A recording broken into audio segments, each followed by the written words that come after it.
Hey everyone, welcome back to Corporate Decoder, the place where we decode the corporate world. Today we're diving into a Schedule 14A filing from Oscar Health.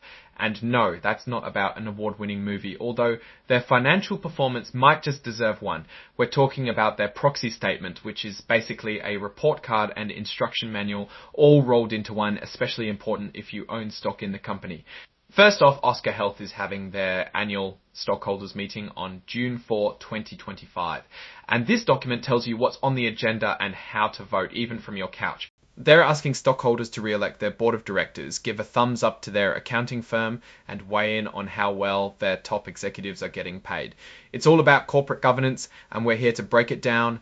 Before we get to that, let's take a quick peek at the registration details. Filed by the registrant Oscar Health Inc. No fee was required, so everything looks kosher with this document's legitimacy. I've dug into what this meeting is about. The first big item, electing directors. 9 names are up for consideration, including Mark Bertolini, Jeffrey Boyd, and Joshua Kushner, some of whom you may recognize. These people will be steering the ship until 2026, and you as a shareholder get a say. The board is recommending you vote yes on all of them.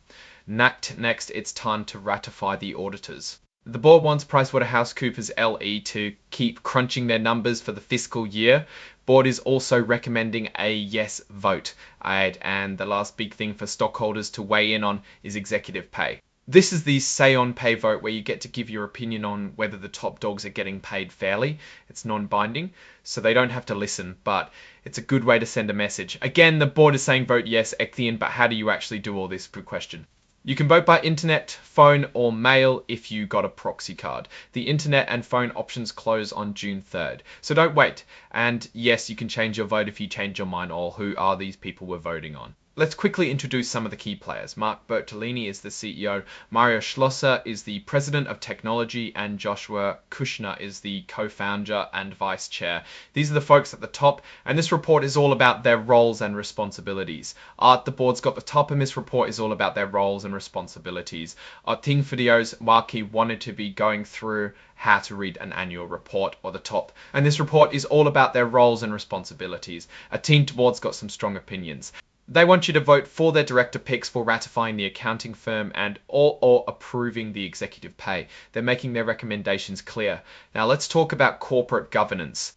This is basically the company's instruction manual for how it runs itself. They've got guidelines, a code of conduct, and committees galore. It's all designed to keep things running smoothly and ethically. And what about all those committees, you ask? They've got an audit committee for keeping the financials in check, a talent and compensation committee for, you guessed it, pay and people, and a nominating and corporate governance committee for finding good board members and setting the rules of the road at. So how did the executives get paid? That's what the compensation discussion and analysis section is all about.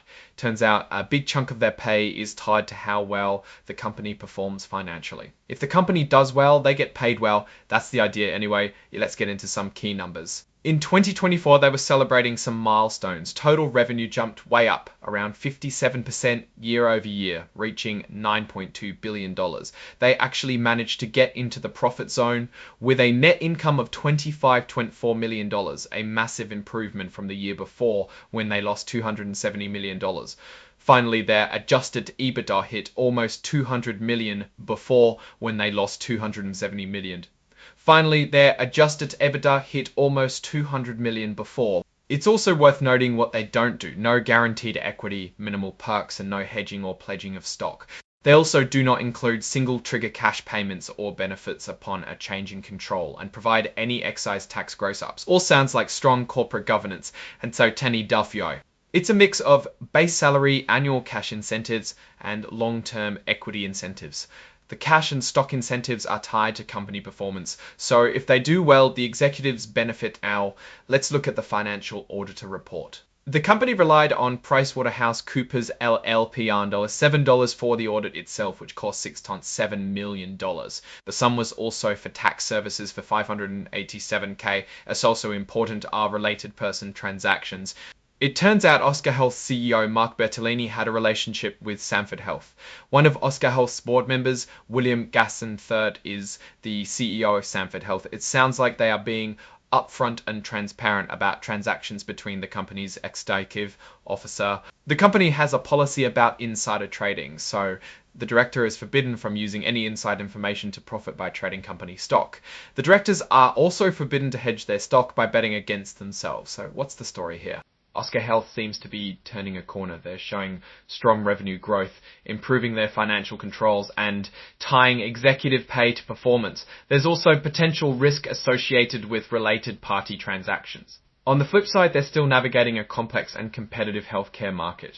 Their success hinges on keeping medical costs down, and regulatory compliance is a constant challenge. If they can't manage these risks, their financial progress could stall. Overall, Oscar Health is an interesting company with a lot of potential, but it's not without its challenges. Their recent financial progress is encouraging, but investors should keep a close eye on their ability to maintain that momentum and manage their risks. Edclip that we've cracked the code on this report. Make sure to like, comment, and subscribe for more deep dives into the corporate world.